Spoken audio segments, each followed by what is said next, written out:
innovative environment. This is part of New and Improved's offering to keep feeding your innovative brain. We know that it's something that needs to be fed often. So welcome, everybody who is joining us today.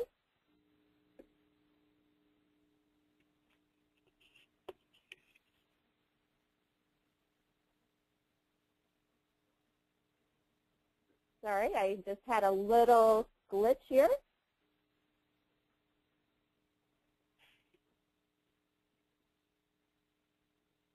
I'd like to start by welcoming our panelists today. Joining us will be Newell Eaton. He's a partner at New and Improved and co-developer of our Strategic Thinking for Results program. And he was part of the launch and delivery of the global program. So Newell has a lot of experience with strategic thinking and has a deep background as a Director of Strategic Planning for the New York State Office of Children and Families as well before joining New and Improved. Newell, go ahead and say hello to everyone. Well, thanks, Natalie. Thanks for inviting me to be part of this call today. I'm really kind of excited to see what we might offer for my partner here and I to have some conversations about why strategic thinking really is critical in today's world. Thank you, Newell. Joining Newell is, let's see, Bob Eckert is joining us. He's CEO of New and Improved and co-author of More Lightning, Less Thunder, How to Energize Innovation Teams. I like to think of Bob as just the encyclopedia of everything thinking related and behavior related with his background from outward bound programs to innovative thought leadership. Bob, say hello to everyone.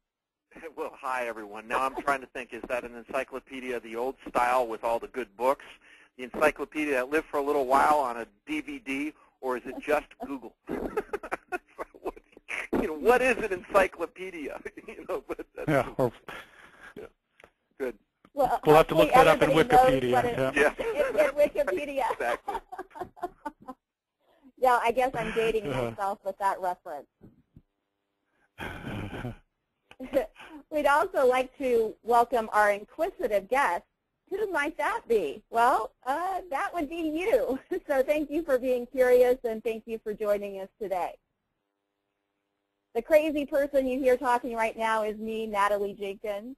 I'm the Director of Organizational Development for New and Improved, and I'll be your moderator on today's call, really putting Newell and Bob in the hot seat.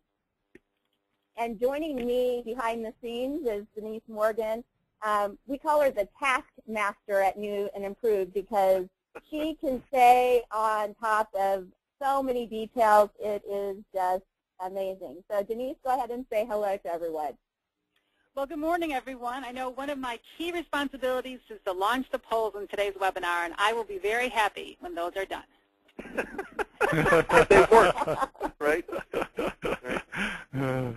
And I ask everyone to cut us the slack of, all these different software packages that everybody's using for webinars these days, and we've used this one before, and it generally works pretty well for us. But it's a webinar, and nothing's ever perfect, so we'll do our best with it. Yes, we will definitely do our best. And hopefully everybody is hearing us fine. I will say if you're having any trouble hearing us and you're listening through the voice over your computer, you might switch to telephone mode and you may be able to get a clearer signal. So I did see that somebody did say that I was coming through a bit muffled. So that might be a solution for you. So what's our agenda for this hour?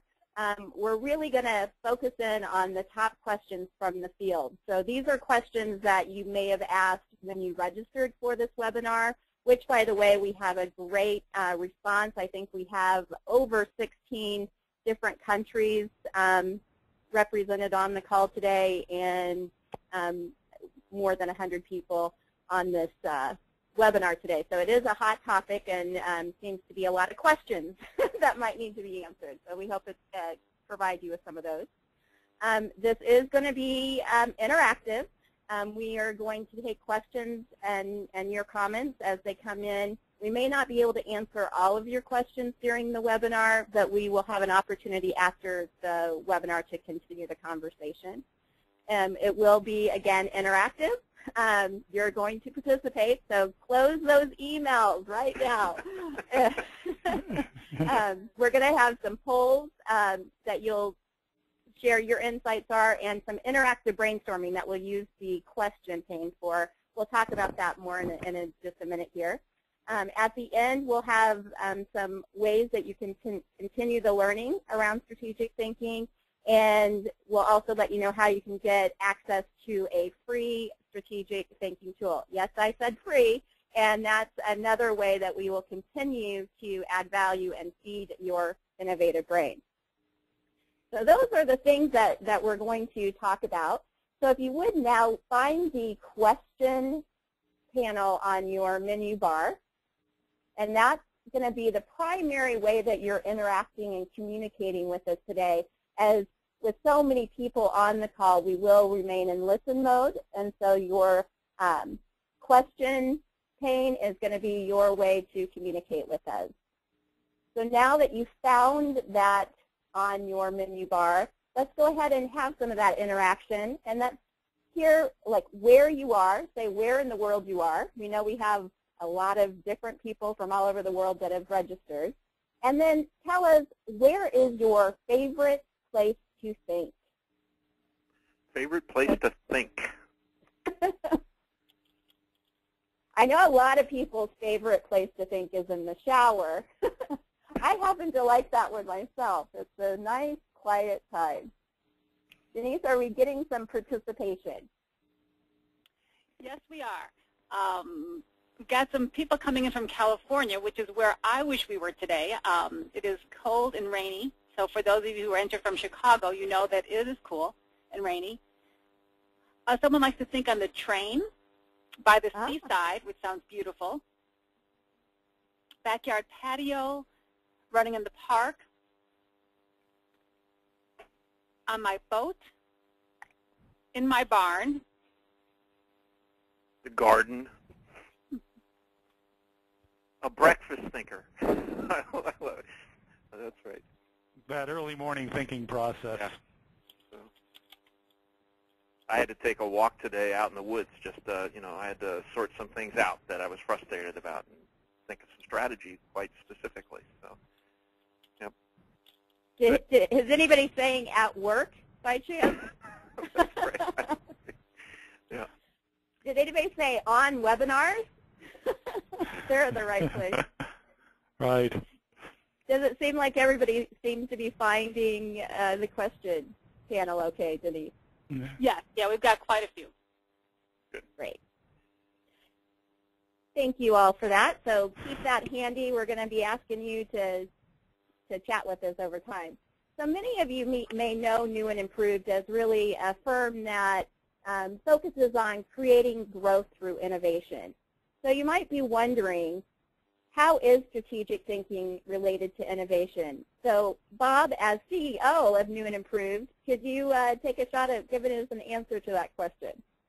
Sure. I mean, the first thoughts I have around that in terms of the connection has to do with how well we feed our brains. So when we're trying to be a good innovative thinker, or we're trying to be a good strategic thinker, the amount of stuff that's going in and how that sorts inside of our mind is going to have a big impact. So we see, in fact, much of the work that we've done over the years at New and Improved has really been helping people think strategically and then facilitating strategic thinking sessions when they're doing that, or strategic planning sessions. But the quality of the work that people do in those strategy sessions has to do with the quality of the input. So just last week, we had a group of folks in Azerbaijan that were doing a strategic thinking session with our partner Doug Reed and Pelin Urgancılar, and the quality of how well their outcome was directly related to the diversity of thinking that they brought into the particular room. So, and I've got to, as a leader, as a guy in my family, in my community, if I want to think well with others and see the bigger picture, I've got to make sure that I'm feeding my mind with that picture as best as I can. So, within, say, normal, innovation initiatives, kind of where do you see strategic thinking sitting within, say, the creative problem-solving model? So if you look at the model that, kind of we typically use when we're first teaching the creative problem-solving model, a shout out to all the folks at TE and Invesco. There's quite a large group that have been exposed to that, the folks at Zimmer that are on this webinar right now. Howdy. And so the first 3 stages of the 6-step creative problem-solving model really are the places that when most folks are thinking about, strategic thinking, they're thinking across those areas. Now, you use it everywhere, but there's a kind of 4-step model of the creative process that essentially says, clarify, ideate, develop, and implement. And it's really all around that clarity piece of it in terms of where we see it. So that's why we show that Venn diagram in the last slide of the overlap. The 2 things really overlap. But you could also portray it, you could make the argument. We even had this conversation, right? Natalie and Newell, where we talked about, do we show those circles where strategic thinking is a smaller circle inside of the innovative thinking circle, or vice versa? And you could make a case for either of those depictions. And Newell, how do you see it?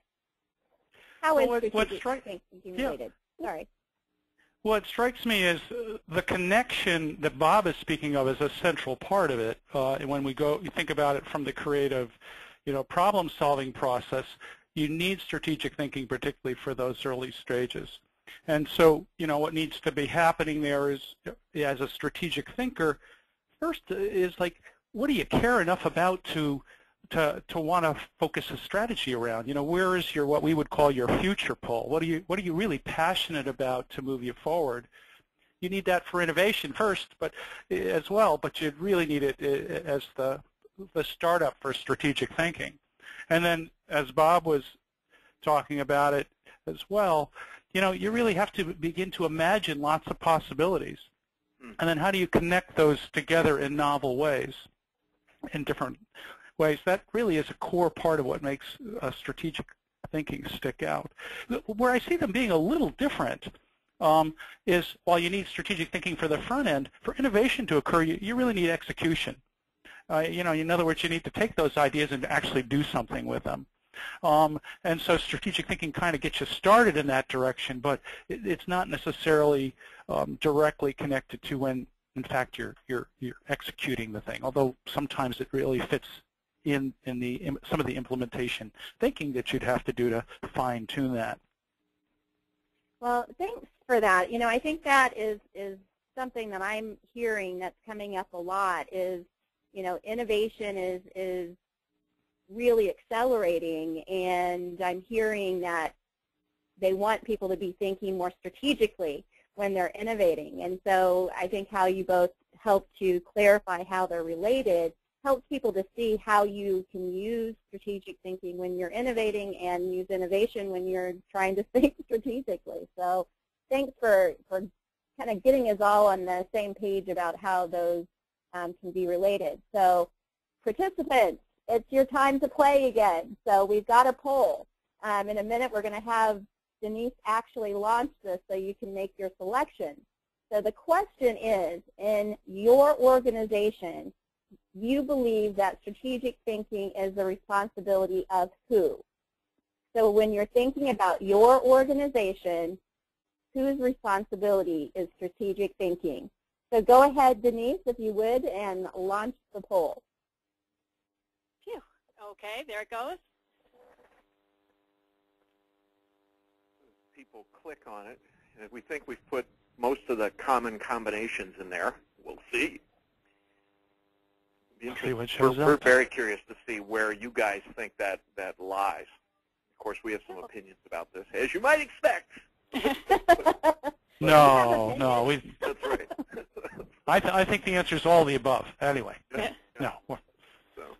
Well, we've got almost 3/4 of our votes, our participants have voted. So I'm just going to give it another minute, and then we will close the poll. How come we don't have Ask New and Improve there? Just tell us what to do, some people do. Or we outsource our strategic thinking, like with the big consulting firms. I've sat in a lot of executive meetings where people are very frustrated with that kind of a thing as I'm facilitating strategic thinking sessions, So, good. Okay, I'm going to give you 5 more seconds. Tell me what to do. Good. 5 more seconds, so 5, 4, 3, 2, 1. Closing poll. The big reveal. Ah. Here we go. Interesting. So Okay. 58%, any employee in the organization. Yeah. Very cool. 23% managers and above, 18% senior executive and senior teams. And interestingly, nobody said senior executives only. That's probably a good thing, right? And nobody said chief strategy officer. Hmm. What I'm liking about that for many of you, and Newell and I would say that everybody has responsibilities. So any employee in the organization, is that the correct answer? I don't know, but it's like that. We're really experiencing that where there is a broad level of engagement around. Wait a minute, I need to think about the big picture all the time. I need to understand the big picture as much as I can. I need to think about the long term. Then organizations do better. That doesn't mean that any individual can set the organization strategy, nor, quite frankly, should just the senior executive do that. Wise though they may be, it's just one mind. So, when I look at this, Bob, what strikes me is we've often been asked the same question around innovation. Where does innovation fit? And it really is the same kind of answer. It's not that there aren't some very specific responsibilities or who's going to be held accountable for things that need to be at different levels in an organization perhaps, but that the engagement and the felt sense of having a sense of responsibility, the organization will perform much more much better if everybody in the organization perceives strategic thinking and innovation as being their responsibility. Well, I think that sets up this next question very well. So, Newell, if more people within an organization are thinking strategically, how do you deal with the chaos that might come as a result of all of that strategic thinking? Well, first of all, I'm not sure it does generate chaos, but perhaps if it does, it's the kind of chaos that we flourish in, meaning that it's going to generate lots of diversity around things that matter in an organization. I think, I guess it gets down to what do we mean by strategy a little bit here. If we're thinking that strategy is just trying to figure out where the organization's broad direction is going at the, in terms of the big picture only, then, and if everybody was engaged in that decision-making process, that could create a lot of chaos. But if we think of it as sort of nesting in the context of at every level of the organization, people need to be engaged, right, in the figuring out what the desired future they're trying to generate for what they do. And how do they align that with what everybody else is doing so that we get rid of our silos and we start to have more coordination across the system. Then that chaos really is like when we think of networks. It's the connection of all the things together that really would allow, strategic ideas to flourish. Good. Is there anything more that you would like to add, Bob? No, I think that covers it. It isn't chaos. It's better. There's something else that makes it chaos that I think we'll talk about in a little bit. But yeah. Yeah, it's more people feel like it might be chaos, but that might not really be reality. And I know we have a lot of senior leaders on the webinar today, and oftentimes within an organization, senior leaders ask this question. So, Bob, as a senior leader, what's in it for me to have a large number of people skilled in strategic thinking? if I am skilled in strategic thinking, if anyone is skilled in strategic thinking, there's this thing that Newell talked about earlier that really kind of drives it. And that's that they will have a passion for a direction. They will have something that's pulling them toward a particular future that they're passionate about. We don't I'm going to have to interrupt for a second. Bob, Sure. I'm going to have to interrupt. It may just be me, but I am not seeing slides. Yeah, I am not either right now. So, Natalie, why don't you check on that? But we know where we are, so we'll get you some imagery here in a minute. So I'll just keep going. So what? There we go. There we go. Okay. What's in it for me is that if people have alignment with the mission and the vision of the organization, if they're passionate about that, and then they're scanning and looking and seeing opportunities to help support that mission and vision, then I get a level of behavior from people that drives the organization forward. And so what's in it for me is that if they're working hard to see the big picture, they're scanning broadly in their area of responsibility to see what's going on, then we're moving forward. So if I'm at Poly 1 and I'm a polymer scientist and I'm wanting to provide the most advanced formulations to companies to do the stuff that they do, and I really want to do that, and I want to do that in a sustainable, environmentally healthy way, I'll be looking for the opportunities to grow our business that way, which then, if I'm at Poly 1 and I'm providing base product to Zimmer, I know there's Poly 1 people and Zimmer people on the phone right now, then what's going to end up happening is the folks at Zimmer who are really looking as intensively as they can for making the best orthopedic devices because they're really aligned with that, they'll see these opportunities. So what's great about it is that the more I can get folks that, one, have the passion because they're bought into the future state that we're all trying to go for, the future pull that we all have, and then they're going to start, and I support them, to scan as broadly as they can. They will bring things to the organization they might not bring otherwise. And the other thing that's good is it helps to avoid shiny object syndrome. You know, what will happen oftentimes in organizations is there'll be somebody that gets really excited about a thing, some new thing coming along or something that they're passionate about, but, oh, they're missing some key pieces of information about the strategy of the organization. And if they're not aware of that strategy, then I have to spend time, or any senior executive or manager has to spend time, kind of that dynamic where you're shooting them down. And the reason that they've brought a thing to you is because they're missing really important key data that they're not aware of. And you can end up shutting down innovation. So better to have people aware of the bigger picture so that when they're doing their own kind of find cool things off in the fringe or bring things forward that might be smart for the organization to do, they're aligned. And we don't end up getting into this, well, my boss always shoots me down. Well, if you're having to shoot your people down all the time, it's because they're probably not fully aware of the larger strategy, or you're just a jerk. But you know, so that's, you know, that's the reality. That's what's in it for any of us to support these skills. So there's a lot. Go ahead, Newell. Go ahead. What I wanted to build on what Bob said is it just strikes me that from a senior leader perspective, if you know, one of the key, I'll start with one of the key attributes of effective strategic thinkers is that they see the organization and they see more than what they do. They see how what they do connects to everybody else. And they take a look at really what we would call systems thinking as a sub part of the skills needed.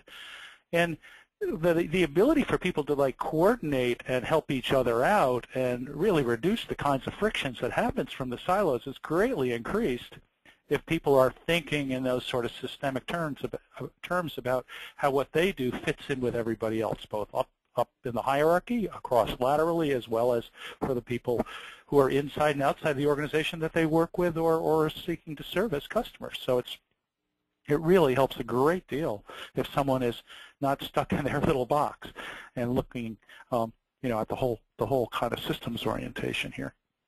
So senior leaders for companies that just here's what to do. So people will be wondering today, so what are the implications of that? What should I do in my organization? So anything you can do to support people getting the big picture, support people cross-fertilizing, support people beginning to understand the interdependencies of everything that happens in your company by doing things like secondments to certain areas of the business, by having lunch and learns where one part of the business does another part, where you oftentimes people do this in their executive development programs. They'll have people do, a little rotation to this part of business, a little rotation in that.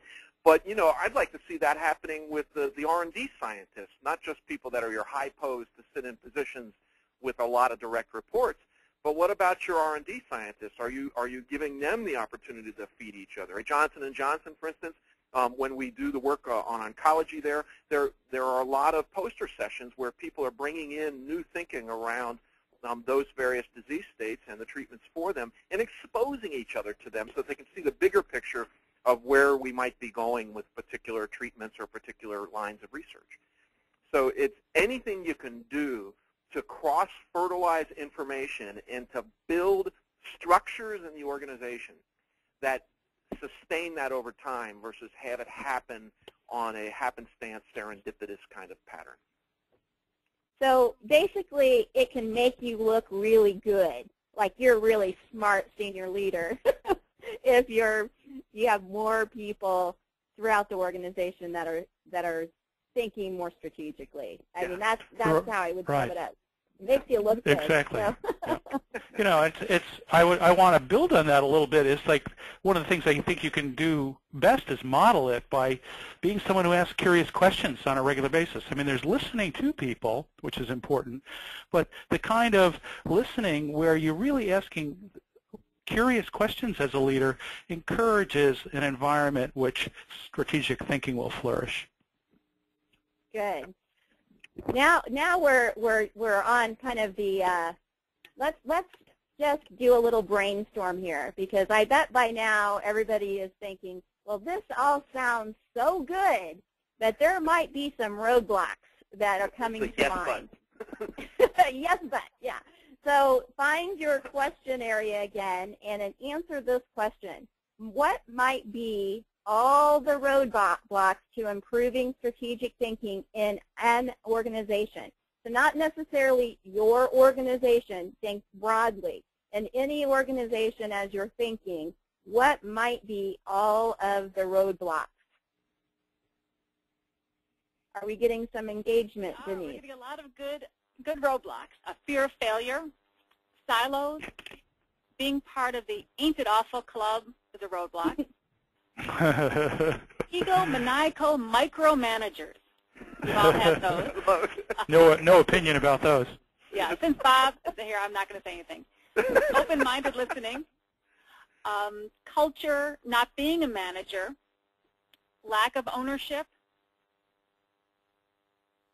leaders feeling they're being overshadowed, CEO is king, too focused on money independent of value, Mm-hmm. satisfaction with the status quo in a job,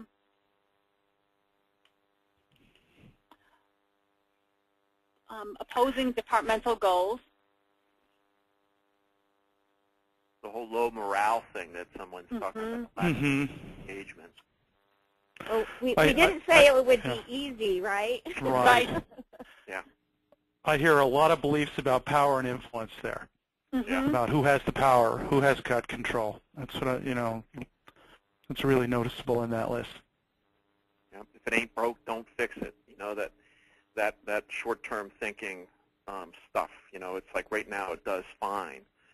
As businesses are currently, if you're in a business that currently is generally profitable, it's hard to look to the time that somebody's going to start taking away your market share or come to market with something that really undermines your profitability. And so it's really hard for folks during the times when that's going, good, to start building strategy for the future where that's not going so good. Yeah, and another common theme are silos of information. So speaking to the cross-fertilization you were talking about, Bob. Yep. Yep. Yeah, I think that sets up our next question pretty well, Bob. So it's a tough road, this whole strategic thinking part. So is there a difference between strategery and strategic thinking? And you might want to let everybody know what strategery is all about. Yeah, well, getting to success is an important thing, but you can't do that really well strategically if you're always overly reverent. So for those that are non-Americans, there was a period of time when one of our comedy shows, Saturday Night Live, was making fun of our then President George Bush and the way he would sometimes mispronounce words. And so they would get the character that imitated him on the show, and he would talk about strategery, a made-up word. But the point we want to make is that, you've got to have some fun with this. The thing is that when you are pursuing your passion, there should be some sense of fun and delight. So we want to do that. We want to drive forward in that particular direction. And the thing that a lot of people oftentimes, we tend to, and I'm glad to see so many of you believe and agree that, it really can sit anywhere in the organization. Think about Post-its for a minute. A lot of us know different stories about Post-its, and it's been out there. There's so many of these stories, it's hard to know which ones are the true ones. But one that we've validated as an accurate one is that at a certain point, the guys that were trying to get their company to go forward with that particular product, thinking strategically that it would be a good product to have in the market, met some resistance in the marketing department at 3M at the time. And that marketing department was saying, we don't think it can sell. So their view of strategy was different than the view of the strategy of the folks that were trying to move the product forward. So you think, well, what do you do? Well, a good strategic thinker that has a strong pull to a future state that they really want, they will find a way. And so here's what they did is they used what we call the drug dealer process of product dissemination, and they ended up giving out Post-its to the administrative assistants around the company. They got them using them. They weren't calling them Post-its at that point because marketing had not yet been involved, so there wasn't a good name for it. But they got them using them, and they'd come back and get some more, and they kept doing that until finally they got everybody really liking them, and then they'd come back to get more, and they'd say, oh, we are out. But if you go to marketing, we think they have a whole lot. So, of course, marketing's got a lot of pressure on them to finally do something about it. So then you think about what goes on inside of that. That's great. That's a brilliant creative idea.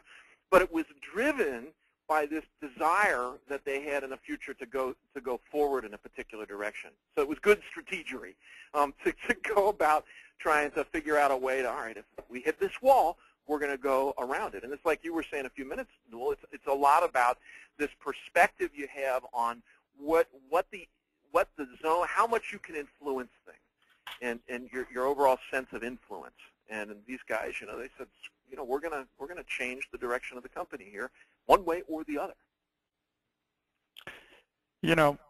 Sometimes, Bobby, you're talking about it being future pull, in terms of the desired future or something that you're looking forward to.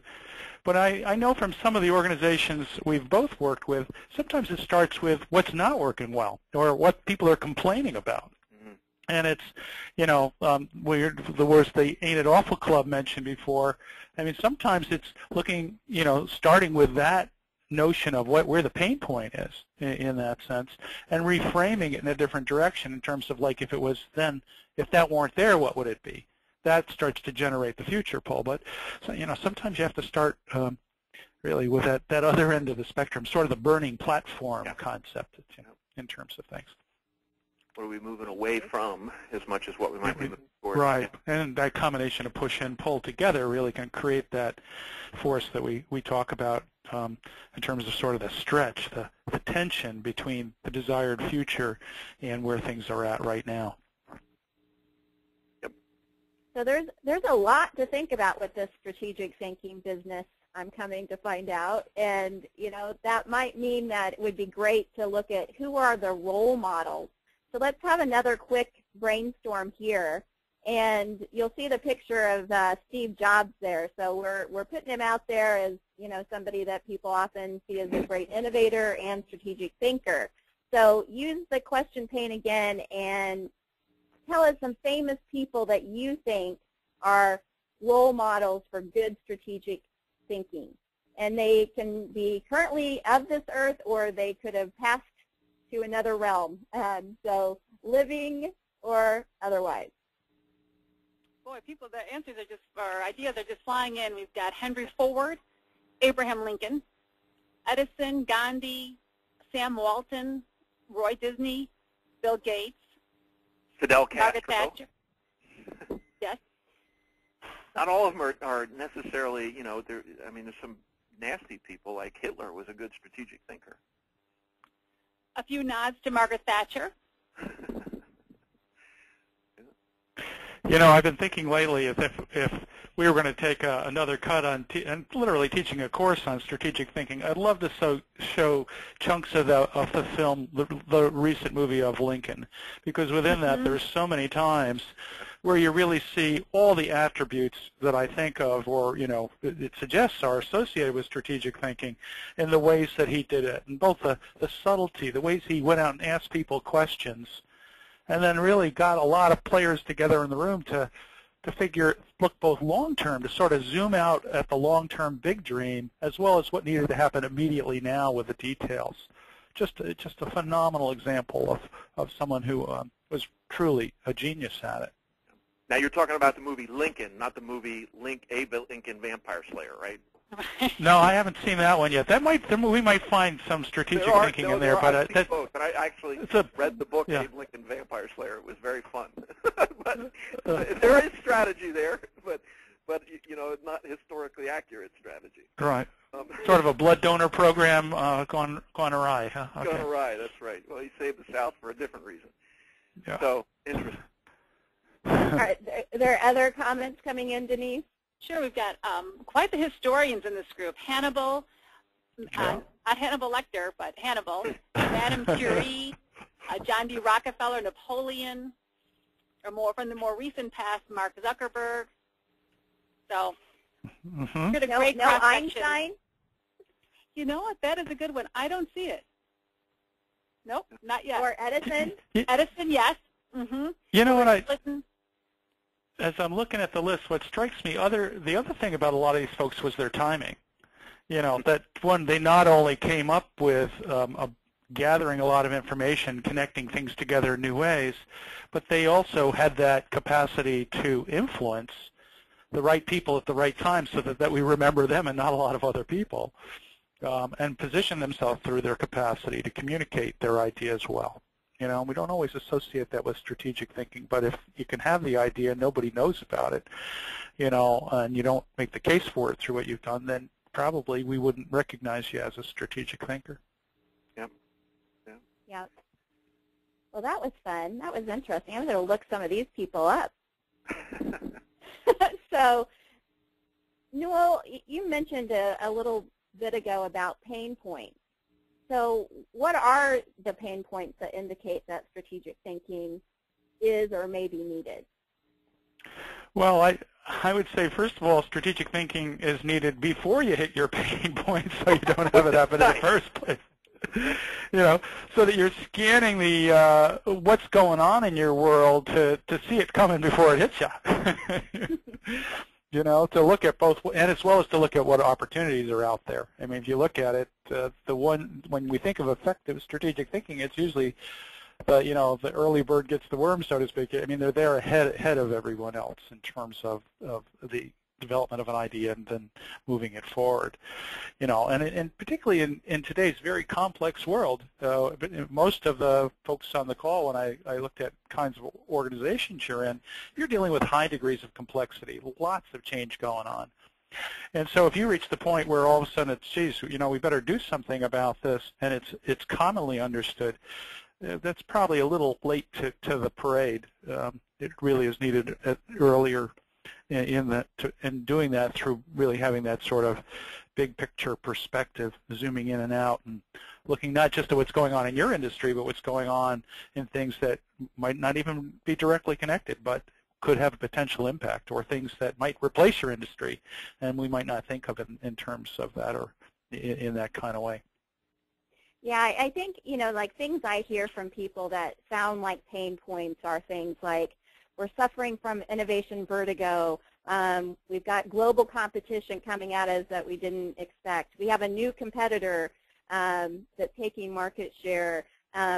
We need to connect innovation to strategic thinking. And people just think there's no way to prepare for that, Bob. So, this quote, it is impossible to train people as better strategic thinkers. That's what people think. They just think you have to react to all these pain points. Well, it was the consulting firm that did say that. It was the consulting firm of Keep 'em Stupid and Zilly, which are strategic partners, actually, with our evil twin company, Old and Obsolete.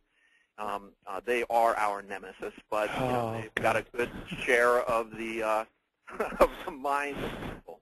It is possible to do this. We do it, and even I, over my life, continue to improve my ability to think strategically. And I'm thinking about, when you think about the pain points and the dynamics around these pain points and what shows up for me a lot of times as I'm thinking about this, working with people around it, is that when I'm thinking strategically, I'm having to a certain degree do a little bit of guessing around the future. And so a lot of the tools and skills of being a futurist, or futuring as it's called, have been very useful in this particular area. So there's a bunch that we do in our training that helps people with that. So I think, but the future is never for sure. So the dynamic, the difficulty about setting strategy is there's always a bit of a guess there. And so what I want to do is place the most common, sensible bets, but always hedge them a little bit. So take a company like ours. How do we know? So we're doing a lot of thinking about how much of a bet do we place in e-learning in terms of our company focus and our attention and our investing and our building products for the future, and how much do we think that will have a place, but how big of a place will it be? We don't know. We're not sure. We're thinking about it all the time. We're scanning very broadly to try to get a good sense of what works, what doesn't work, those kinds of things. We're having conversations about it. But we don't know. And so that becomes one of the difficulties or one of the pain points. And the more broadly we listen, the more effectively we sense, the better off we are. Now, the future pull is very clear for us. We really want people to be better, creative, innovative, strategic thinkers. We care deeply about that. So the future pull is very powerful for us. So we're constantly looking for the best way to do that. But boy, there's an area where our field, on the training side, not the facilitation side, but the training side, is really in flux. And we don't know exactly where we'll end up. Well, Bob, we have to keep thinking about it. Go ahead. One of our participants agrees and wrote, write your strategic plans in pencil and carry an eraser. Yep. I love it. Great. Good. I love it. Yeah. And just a reminder, I'm going to pause briefly, remind you, as questions occur to you, go ahead and post them. Here soon, we're going to stop and pause more formally for some of those questions that are coming in. So Bob, give me an example of something a person can actually do, like right now, right after this webinar, to increase the amount of strategic thinking that their mind actually does. Well, the organ, the brain, is built to make connections.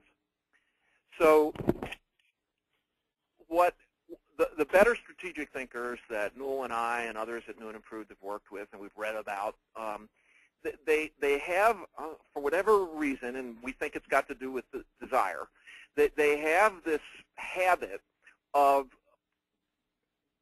looking at diverse thinking on a regular basis. So right now, what you do is you think to yourself, okay, how might I feed my brain different viewpoints on a regular basis? How might I, based upon where I want to go with my life, how might I push things in a useful direction into my brain?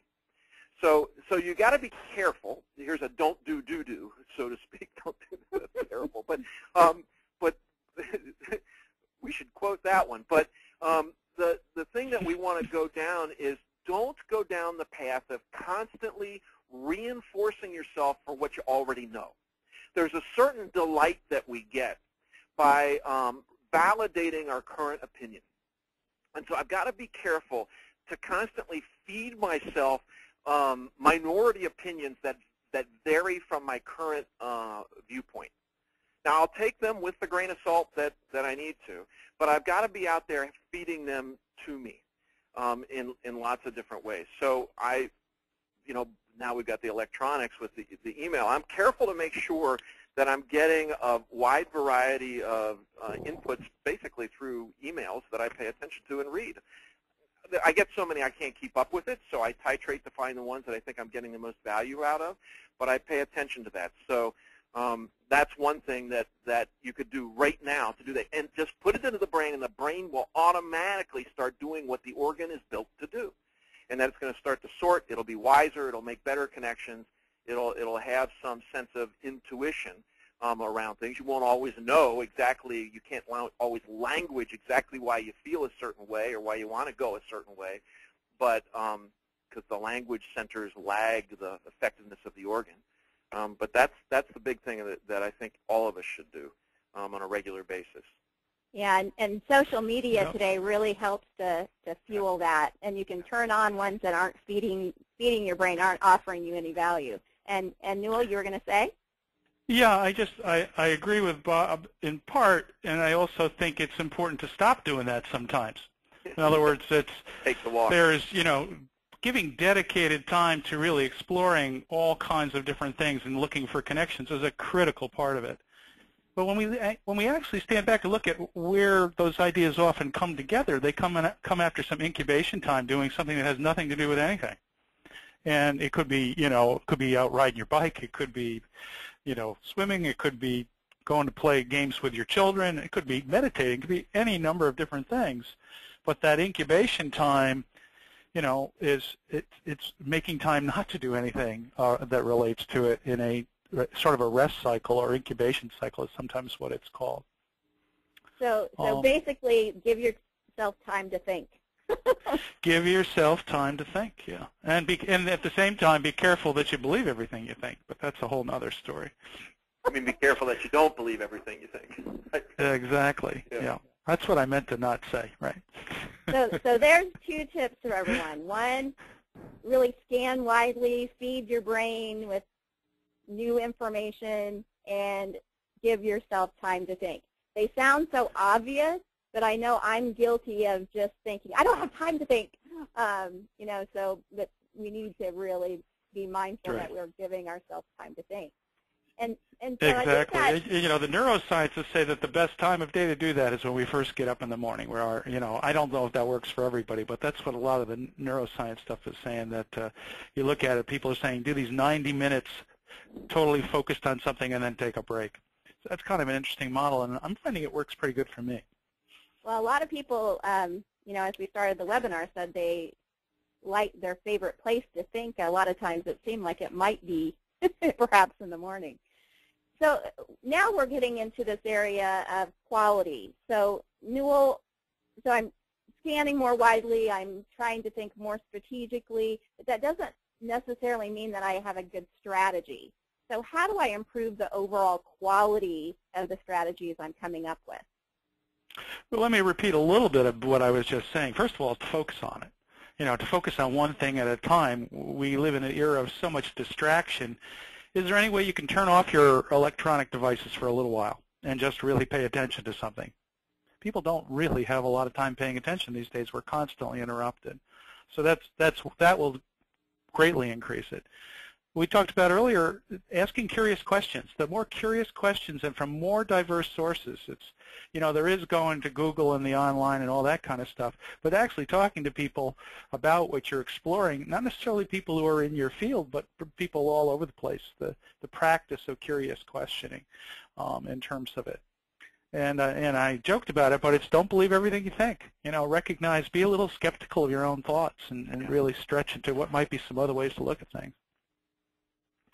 And I guess the one last thing is to write things down. I mean, we hear that over and over again.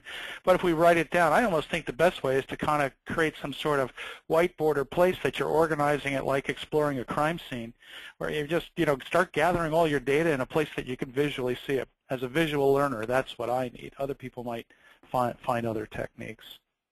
And then to explore really, how do you trust your intuition? What parts of your intuition, really work for you? Those are kind of the things that come to mind for me on this one. Bob, is there anything additional thoughts or contradictory statements? Be concrete about it. I'm just thinking about my last 24 hours, Natalie, Denise, Newell. So we all work together, and there is a particular pain point that I'm experiencing right now that I've talked with. And Natalie, you said to me yesterday, well, vent with me anytime. And then I talked here in the office this morning with Sheila and Holly, just kind of thinking out loud around a thing. Then I chatted with Pelin in Istanbul around the same thing, thinking out loud about this thing, so that I'm sorting it. And then at one point today, I took a walk. You can take a walk anywhere, so I actually took a walk. Specifically, just get away from it for a minute, ruminated about it, but I also looked at the scenery. These other things kind of distracted me while I'm in that walk, and I landed somewhere that I don't think I would have had I not had those conversations. But they weren't ain't it awful conversations. It wasn't just a conversation where somebody said, yeah, that's terrible, I agree, that's terrible. No, I'm being challenged. I'm being asked to think about things differently, differing perspectives. And so that then allows for a more mature strategy. Am I confident that it's the right strategy? No.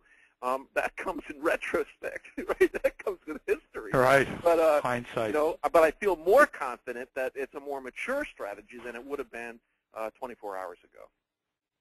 You bring up an interesting point as you were talking about improving the quality. You were talking about some of the emotion sometimes that you have about something that clouds your vision of how things might be in the future. And being able to work through that, recognize it, and then be able to put it aside as you look at these different perspectives, I think seems to be an important tip, because sometimes, when you're doing strategic thinking and you may be going in a bit of a different direction, it gets people outside their comfort zone, and there's a lot of emotional impact to that. So I think that nice personal story you shared there, Bob. Thank you. Well, and Natalie, I think you've really hit one that we haven't mentioned that's so critical, is that, to be a possibility thinker, this is what this is in one form, we have to be in a mood of that. We have to be in a mood of both ambition and opportunity. When you're overwhelmed or have a sense of despair, it's pretty hard to be an effective strategic thinker. I mean, you can try and pull yourself up by the bootstraps and shift your state, as we would say, but how to do that and finding ways to do that becomes really essential if you're going to do this kind of work. I think we've got about 7 minutes left here, and we want to get some questions that have come in, and then we have a poll, and then we're going to wrap up with how to get some of those goodies that we talked about at the beginning.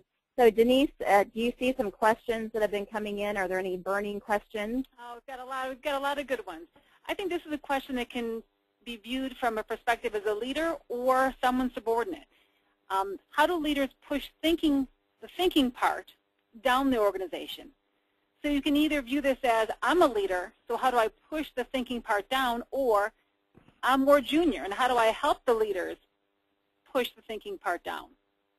Mm-hmm. So, Newell, do you want to take that one? Go ahead.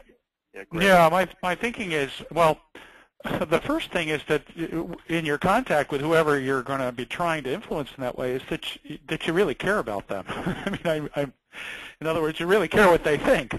And then from there, from that framework, what are you truly curious about, so that you're asking genuine questions that both matter to you and to them potentially. So that really starts to open up an environment that's conducive to exploring things in new ways and really approach strategy from their perspective, really getting a sense of what do they care about, what are they really thinking in terms of a strategy that you might explore. If you think about it from an organizational development point of view, typically the way that Newell and Doug and others that we do this course, we tend to think a lot about how to help individuals be better strategic thinkers. That's really what play is there, but the other play is the organizational development perspective, and it's a typical thing. You get what you drive for. So if I want to have more strategic thinking going on in my organization, I'm going to put it in KPIs or management by objectives. I'm going to put it in people's key performance indicators. And I'm going to ask that people get rated down that way. And then, of course, they're going to say, well, if you're going to rate me, you better support me to do this. And you'll get that kind of a system. There's these companies that sell the idea management software system. I'm always yelling at them, and they still don't seem to have heard this one yet. And maybe I'm wrong, but I keep telling them that you got to stop calling them idea management systems and start to call them creative collaboration systems, and drive them to be that way, because they'll build a different product. I think they'll be better served. I know the folks at PolyOne have taken one and really are using it that way. And so what if you had a structure in your system where you had this creative collaboration platform that would allow somebody junior who has an idea about a strategic direction to move in, or a strategy that might be put in place to help the organization, and could make a case for that strategy, could promote that forward in a way that it wasn't just about some simple idea for a product, but it was a full-on strategy. And to build the systems that allow people to do that. There's no reason why that can't be done. And it's often a simple tweak on what's already there. So same thing goes for the stuff we do around innovation. And the more we want to have it, then we better ask for it and compensate for it and measure it and hold people accountable to it. Well, we're running out of time for a lot of additional questions. Always the case. Always the case. But we'll try to work with you after the webinar to get some answers to you. Let's go ahead and do another poll here. Denise, if you want to go ahead and launch the poll, since we're running short on time. We're really trying to get a sense for what you feel is your organization's state of readiness to take advantage of the strategic thinking potential of your workforce. So really, like readiness, to get your thoughts on that. And does it look like we've got some engagement coming in? Sure. Yep, answers are coming in. I'm afraid to click on the polls myself at this point, because last time I did that, nobody saw my screen. Okay. Leave it alone. Leave it alone. Yeah.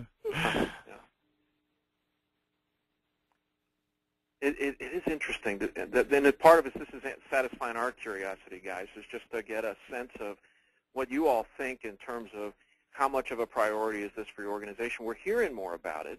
In this webinar, kind of a lot of you are very interested in this. We're hearing from HR departments that they're being asked to help their employees become more strategic thinkers, that kind of thing. But and Denise, why don't you go ahead and close the poll? Okay. Sorry, Bob. No problem. So so that's ready now. That's interesting. Fantastic. 10% saying no way. 20% only senior executives. 10% just the strategy department. So it's about half and half, of the, if we this value that Newell and I have been promoting here, that it's something that's useful for everybody to have. It's about a 50-50. It's the typical American split, isn't it? Yeah, except I think it's higher. It's higher for readiness than I expected. Yeah, is actually. Interesting. Yeah, based on what little prior survey work we've done around this.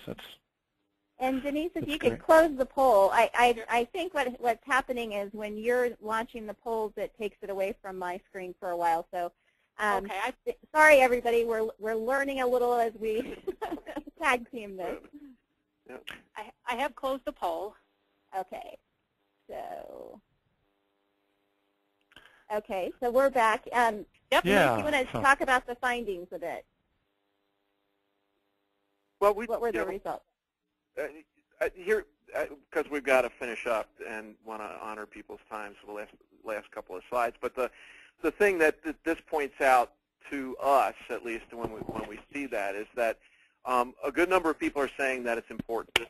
And the reality is that if in our organizations we can get more people to kind of develop their strategic thinking skills.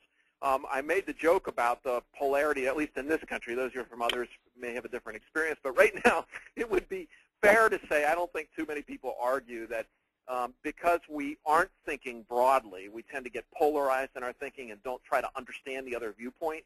We're not just setting very good strategy these days nationally here in the U.S. and because we don't see the other viewpoint.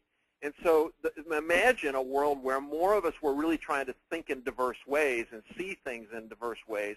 Then it ends up happening, we develop much more mature strategy. So that's what's in it for us, whether it's for our organization or the culture that we live in or the family that we're helping to move through the world. So we're hoping that people will continue. We'll continue to support you to learn. You know, it's a webinar, but we'll continue. You watch our blog and in the email newsletters, and we'll continue to do that. Yeah, I mean, there's if you're really anxious to get the strategic thinking tool that we mentioned, which really helps you to do an individual strategic thinking assessment and also helps you do a quick cultural scan with your team and your organization. You can email me at njenkins@newandimprove.com or give me a ring, and I will send that to you right away. We will be following up this webinar with an email that gives you links to the recording, also to the slide deck, and a link to download this tool as well. So lots of options on how you can get those. We'd certainly like to thank all of you for sharing your thoughts and contributing and interacting with the webinar today. You've really stimulated my thinking around the topic of strategic thinking, so thank you for that. And of course, really a big thank you to Newell and Bob for helping us really wrap our mind around this whole area of strategic thinking.